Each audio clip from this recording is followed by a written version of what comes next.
Ben, we need to talk. You know how we've explored endless ways to help Annie? Physical therapists, doctors, music therapy. I just feel like we're never going to be able to reach her. But you know me. You know I will never give up. There has to be a way to unlock her. And Ben, I think I might have found it today. No, listen, Ben, please hear me out, okay? I went to something called a horse circle. It's where you sit in a circle on chairs inside of a round pen, along with horses and a facilitator. There were 4 of us there. There was a woman with an autistic 12-year-old boy, like Annie. There was myself and the lady running the circle, and 4 big horses. It was a little intimidating. Jimmy, the boy, was restless and making noises. Really sounded like Annie does when she's nervous. I have to admit, I was really skeptical about this whole thing. I mean, we're inside a pen with 4 big horses, an agitated boy, and a stressed out mom. And it was really hard for me to just relax and try to be still, which they wanted us to do. I was worried about them, the mom and the boy. What I witnessed then, after only a few short minutes of just sitting, was absolutely spellbinding. One older horse slowly approached the squirming boy. His head was low, his eyes looking squarely at the boy.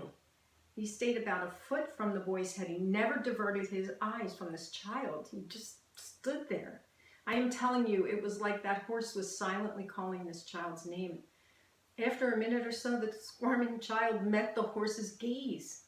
And though no words were spoken, the connection, it was palpable.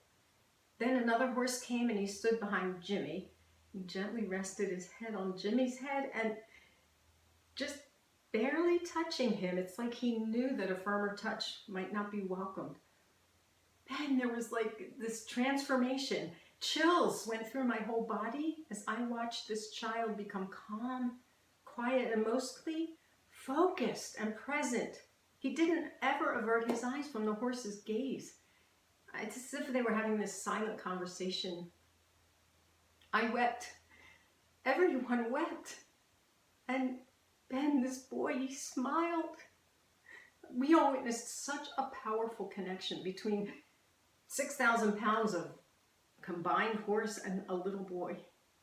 They were somehow able to reach a place in him that others couldn't. They reached his soul. I feel the horses could reach Annie's soul too. Ben, she might not have a voice, but she deserves to be heard and understood without judgment. The horses also have no voice, but they can hear her inner voice. I really believe they can unlock her soul from its silence. We have got to give her this chance, Ben.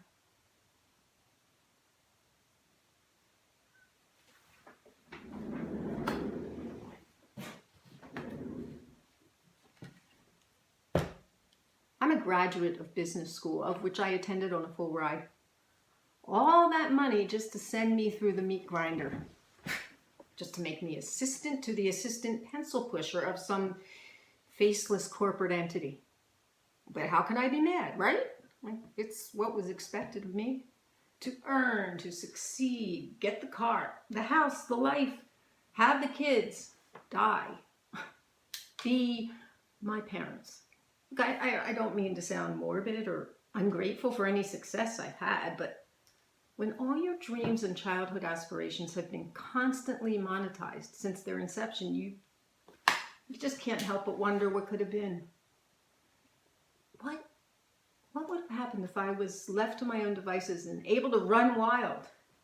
Instead, I live in this predetermined path of existence. I really would like to see what's on the other side.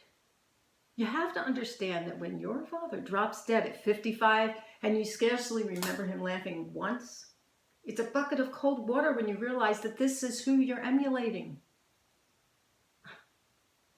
Maybe it's this realization that's making me push everyone away. Maybe it's this that is making me look at the world with such a dark, hazy hue. I can't shake this sense that my life is just another maze that I want out